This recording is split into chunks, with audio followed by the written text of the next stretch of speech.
شروع اللہ کا نام لے کر جو بڑا مہربان نہایت رحم والا ہے۔ الف لام میم، اللہ جو معبود برحق ہے اس کے سوا کوئی عبادت کے لائق نہیں، زندہ ہے سب کو تھامنے والا۔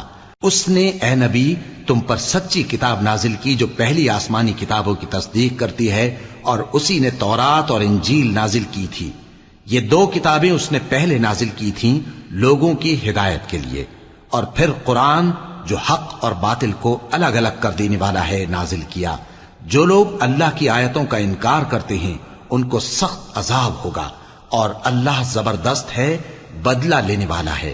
اللہ ایسا خبیر و بصیر ہے کہ کوئی چیز اس سے پوشیدہ نہیں، نہ زمین میں اور نہ آسمان میں۔